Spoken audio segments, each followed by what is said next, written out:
Welcome to study with बरखा। आज हम देखेंगे डेटा स्ट्रक्चर में स्टैक।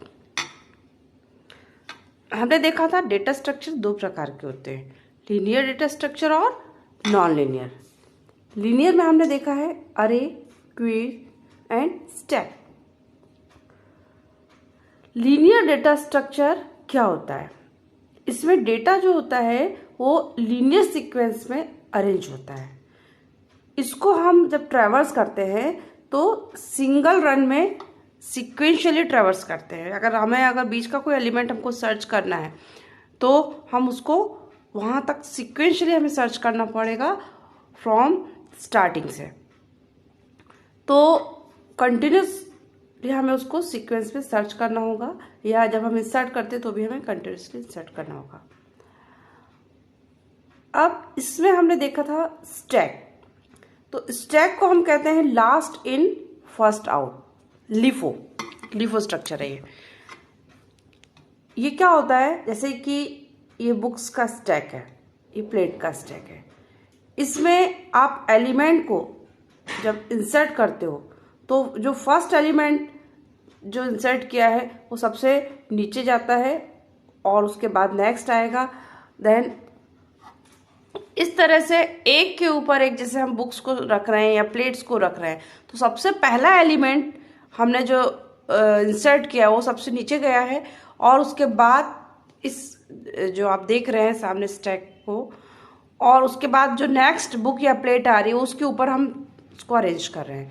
तो जिस तरह से हम उसको अरेंज कर रहे हैं, मेमोरी में डाल रहे हैं, स्टोर कर रहे हैं, तो जब हम उसको रिमूव करेंगे तो टेक्नोलॉजी वही है कि सबसे लास्ट में जो हमने एलिमेंट डाला है वो सबसे पहले रिमूव होगा।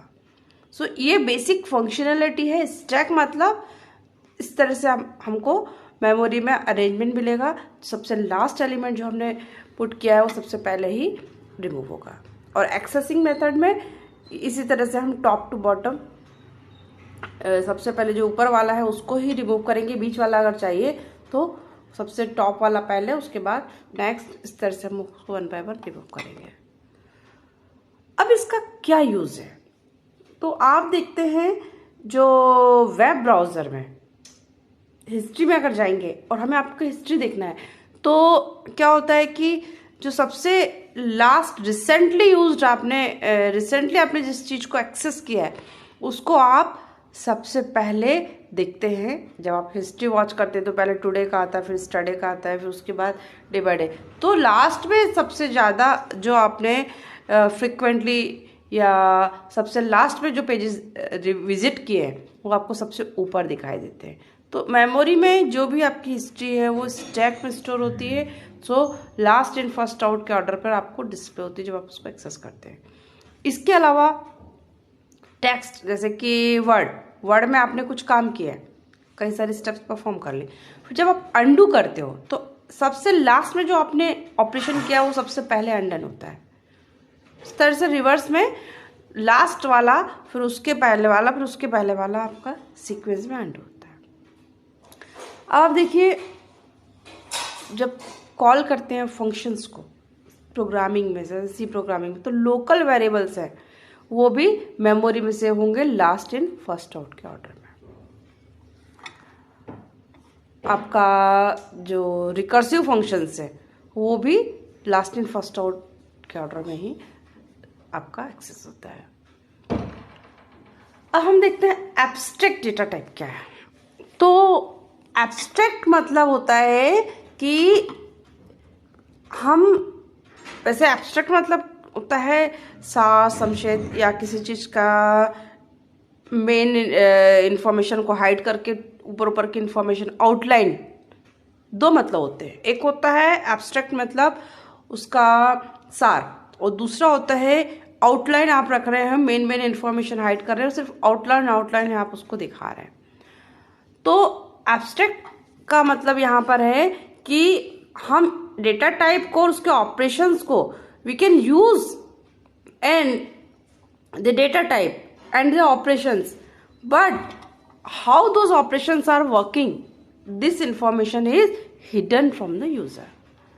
So इसमें आप उसको डिफाइन अगर करना चाहेंगे तो it is a logical operation that how we view the data and how we view the operation. जैसे स्टैक है, स्टैक में आपको क्या मालूम होता है कि स्टैक पॉइंटर है, और डेटा को जब आप पुश करेंगे तो उसमें डेटा इंसर्ट होगा, जहां पर स्टैक करंट पॉइंटर है उसके ऊपर आएगा पॉइंट, मतलब उसी लोकेशन पर डेटा इंसर्ट होगा. तो आपको सिर्फ एक टॉप एलिमेंट जो स्टैक पॉइंटर करंट है उससे मतलब होता है, और आपको ऑपरेशन पुश या पॉप क्या परफॉर्म हो रहा है उससे मतलब होता है. अब कहाँ पर है, कैसे वो इंक्रीमेंट होगा, डिक्रीमेंट होगा, वो सब हम ऑपरेशन में देखेंगे. अभी आपको सिर्फ मतलब होता है स्टैक मतलब पुश कर रहे हैं कि पॉप कर रहे हैं, और कहाँ पर किस लोकेशन पर वो चीज हो रही है. सो यहां पर आपको मतलब होता है कि ऑपरेशन क्या हो रहा है और डेटा क्या है, बट कैसा वो ऑपरेशन परफॉर्म हो रहा है internally, how the operation is implemented, you are not aware about that. So it is a logical description of how we view the data and the operation that are allowed without regard how they are implemented. कैसे implemented उससे मतलब नहीं हो रहा, क्या data है क्या operation है आपको ये मालूम होता है. How it is working inside the computer, you don't know about this. So this is called abstraction. So we concern about only with the what the data is representing and not how it is eventually be constructed. क्या data है, कैसा क्या हो रहा है, push हो रहा है पॉप हो रहा है, लेकिन कैसे हो रहा है इससे आपको कोई मतलब नहीं. सो ये जो यूजर होता है, यहाँ पर यूजर आपका वो इंटरफेस करता है सिर्फ ऑपरेशन से. ऑपरेशन कैसा हो रहा है, आपने पुश बोला है तो पुश के पीछे क्या क्या कोड लिखा है, किस टेक्निक को यूज करके वो पुश ऑपरेशन परफॉर्म हो रहा है. कई प्रकार से आप परफॉर्म कर सकते हो प्रोग्रामिंग में पुश को. तो पुश आपने फंक्शन लिखा है, पुश यूज किया है उस फंक्शन को, लेकिन वो फंक्शन कैसे इम्प्लीमेंट हुआ है, मतलब वो कई प्रकार से उस फंक्शंस को बना सकते हैं internal code.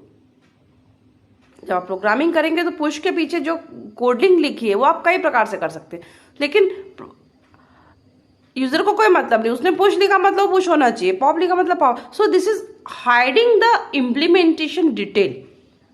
That's why we are saying that abstract data type it hide the detail of the implementation of the operation. और जो स्टैक है, स्टैक का जो डेटा है वो बेसिकली वो प्रिमिटिव डेटा टाइप से ही मिलकर बनेगा. इसमें क्या डेटा है, क्या उसका डिटेल है, वो भी हाइड रहता है. सो अगर हम स्टैक की बात करें तो स्टैक पे एब्स्ट्रैक्ट डेटा टाइप इम्प्लीमेंटेशन की बात करें तो इसमें होता है एक तो हेड नोड होता है, दूसरा होता है डेटा नोड, और दोनों के दोनों एनकैप्सुलेटेड रहते हैं. Calling function can only you see the pointer of the stack. The stack head structure also contain pointer to the top and count number of entries currently in the stack. कितने entries हैं और आपका pointer अभी top में कहाँ पर है, कितने एलिमेंट है आपके स्टैक में, और टॉप में आपका करंट पॉइंटर कहाँ पर है. 10 एलिमेंट का मान लो आपके पास टोटल स्पेस है, तो करंट पॉइंटर टॉप पर है कि करंट पॉइंटर कहाँ किस लोकेशन पर है, उतना और कितने एलिमेंट है ये आपको सिर्फ मालूम होता है. अब हम देखते हैं कि ऑपरेशन कौन कौन से परफॉर्म होते हैं. जैसे पुश, पुश मतलब आप इंसर्ट करेंगे एलिमेंट्स को at the end of the stack. Top इसको बोलते हैं सबसे लास्ट वाला जो एलिमेंट है वो. मान लो आपके पास जो स्टैक है उसमें 5 एलिमेंट है, तो उसका टॉप 5 लास्ट वाले पर पॉइंट करेगा. सो एंड में टॉप पर आप एलिमेंट को इंसर्ट करोगे, रिमूव भी करोगे तो भी टॉप से ही रिमूव करेंगे. पीक, पीक फंक्शन क्या करता है, ये रिटर्न करता है टॉप वाले एलिमेंट को, और लेकिन उस एलिमेंट को उसकी वैल्यू को रिटर्न करेगा, लेकिन वो एलिमेंट वहां पर भी रहेगा, मतलब it is not moving that element, it is just copying that value of that element and giving you the value. आज इसके बाद साइज फंक्शन बताता है कि टोटल नंबर ऑफ एलिमेंट्स कितने हैं। Is empty function, it returns true if the stack is empty, otherwise false. Is full operation से आपको पता चलता है कि अगर आपका स्टैक फुल है, मतलब आपके स्टैक की, मैं सपोज इसकी लिमिट है 10 एलिमेंट को ही होल्ड कर सकता है, इसका साइज 10 है और इसमें आपने 10 एलिमेंट्स ऑलरेडी हैं, तो आप इंसर्ट और नहीं कर सकते, ओवरफ्लो हो जाएगा। सो अगर इस फुल फंक्शन आप यूज करें तो ये आपको बताएगा कि स्टैक फुल है या नहीं है। अब ये